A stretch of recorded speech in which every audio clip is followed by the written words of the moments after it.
I just want to say that Gotham has gotten way better this season. Let's get talking about this episode. Hey everybody, this is David, and today I'm going to be talking about Gotham Season 2, Episode 11, Worse Than a Crime. And, like I said, Gotham has been getting better this season. I'm going to admit, the first episode of the season, I wasn't really too... I was very mixed about it, and then the second episode a little bit the same. But then the third episode came. That was the one where the Jerome...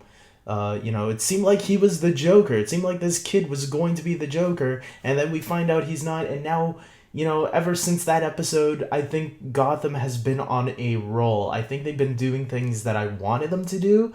I've been enjoying a lot of it, and I'm not going to go too much in depth on it because I want to save that for the season finale review on the overall season.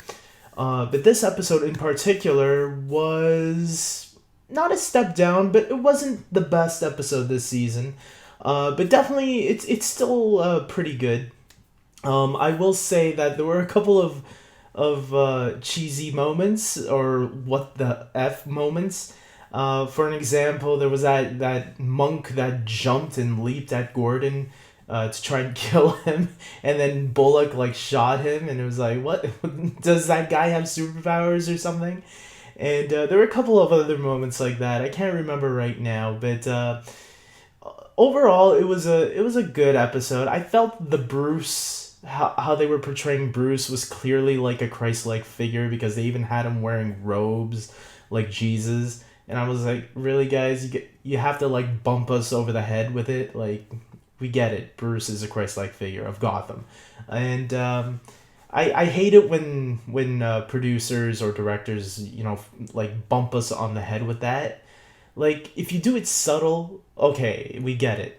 But once you continue bumping us over the head with it and make it too obvious, it gets kind of distracting, in my opinion. Galavan's plan to kill Bruce was actually really threatening.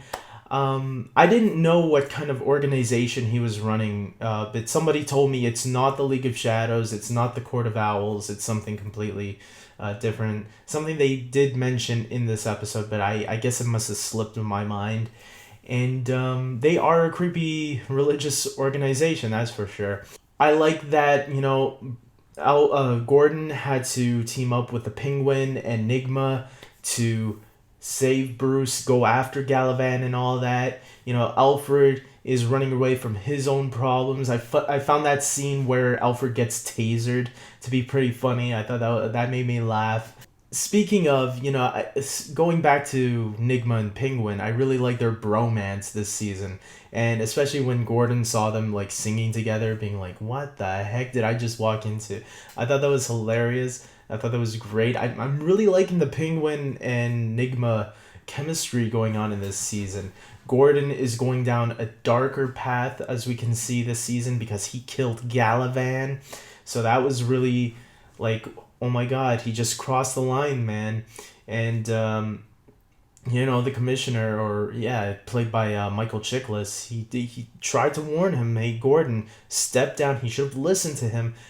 Step down and let's do this the right way. And Gordon, he didn't listen. He did it the wrong way. And I think this is going to pay. Gordon's going to pay for this, I think. Definitely, this is going to come with some repercussions of killing Galavan. I don't think he's going to get away with that and aligning himself with the Penguin. Although it was cool to see all the main characters. I'm going to say it was pretty badass seeing all the main characters rush into Galavan's headquarters and bust in there to save Bruce. I thought that was pretty cool. I wasn't trusting Silver St. Cloud at all in this episode. I was like, where is Selena? Why isn't she bitch slapping this little bitch? And because I don't agree. I never trusted this Silver St. Cloud to begin with. I don't think she's like this in the comics. If I remember, she was just a love interest for Bruce. I think I remember reading that somewhere anyway, so if someone wants to clear that up, go ahead. And of course, we get some ending teases of what's to come. We get a name drop of Dr. Hugo Strange, which we heard is casted and it is coming soon on Gotham, as well as we get our first glimpse of Mr. Freeze, which was really cool. I really enjoyed that little tease at the end there. We're supposed to be getting some focus episodes on him in the next 2 episodes when they return next year. So guys, I'm going to say this was a pretty solid episode. I'm going, not the best episode, but I am going to give it an 8 out of 10. It was enjoyable. Not the best this season, but definitely this season is on a big comeback. It's definitely a big improvement. I feel bad if people left last season, because I feel like if they stayed on for this season, they would have felt more felt like it was getting better. It feels like there's a much bigger improvement in this season, and if the show doesn't pick up on ratings, oh well, it lost those viewers from the beginning, but whatever.